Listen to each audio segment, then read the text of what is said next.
Naku, ang dami na naman mga humihingi ng love advice. Ko ha? Hala, may kakilala akong ganyan, di talaga masabi. Para mahalata, teka, bad breath tayo, sabay-sabay subukan mo. Naku, bahala siya. Para maiyak-iyak naman siya at matauhan. Pero talagang mahirap kasi matagal niyang ginagawa.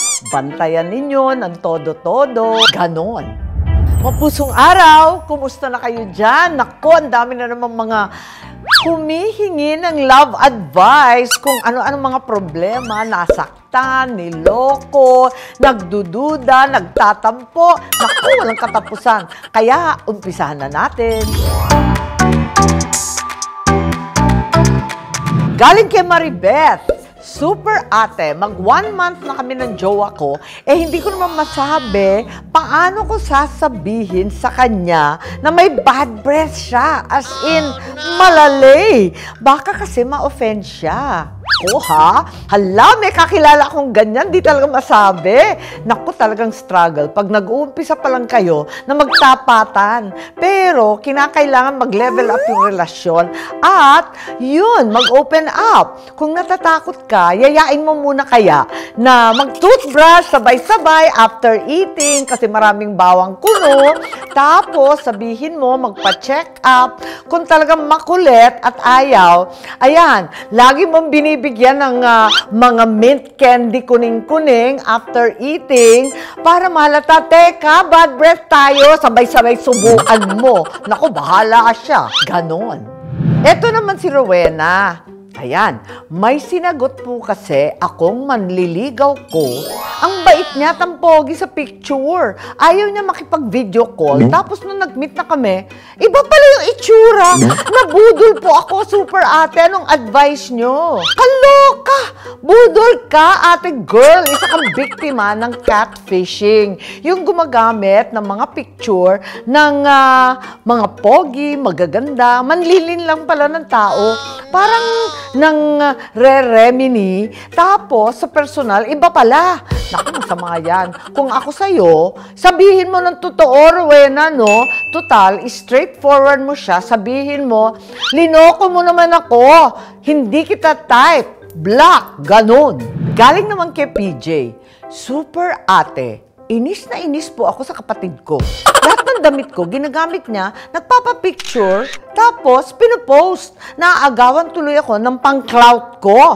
Pinagsasabihan ko siya, pero di siya nakikinig dahil mas matanda siya sa akin. Iba talaga ang mga Gen Z ngayon.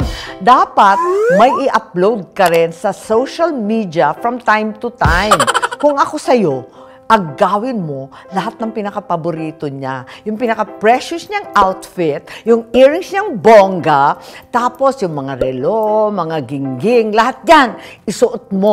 Kung maari pa, hilain mo yung boyfriend. Tapos, sabihin mo, ay, mag-IG lang tayo. Mag-picture kayo. Tapos, sabihin mo, oh, eto, akin na lahat to ha, sa kakakuha mo ng damit ko. Ayan, ang paghihigante. O, galing naman kay Gerson. Normal lang po ba magka-crush kahit may jowa na? What? Naku, ewan ko yung normal. Pero talagang nangyayari yan. Talaga namang okay na humahanga ka kasi maganda, matalino, talagang mahusay, napakabait. Pero day, iba na yung hinahangaan na may feelings ka na. Huwag kang cheater, ayoko ng ganon. From Dior, super ate. Yung lola ko po, naninigarilyo pa rin kahit bawal na bawal sa sakit niya. Kahit anong pigil pa namin, nagugulat na lang kami, humihipak na naman siya ng sigarilyo sa gilid. Pinagsabihan na nga namin ang aming kapitbahay na wag bentahan ng sigarilyo. Wala pa rin. Ano na ang pwede naming gawin? Naku, mabisyo ang lola mo ha. Pambira talaga. Pero talagang mahirap kasi tumanda na siyang naninigarilyo. Mahirap magpalaki ng magulang at lola. hindi mo naman kaya pagsabihan.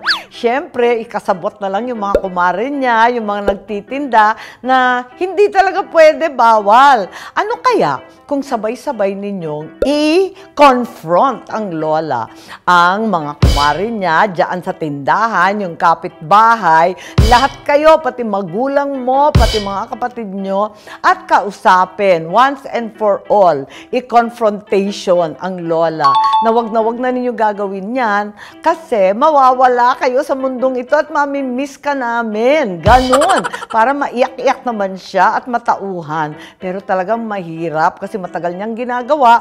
Bantayan ninyo ng todo-todo. Nakakalok ang mga hinaing ng ating mga viewers. Pero tignan ninyo naman kahit papano nagagawa natin ng mga solusyon. Ay, may solusyon. Kaya, kung may love problems pa kayo, i-comment nyo lang at magbibigay tayo ng solusyon dyan.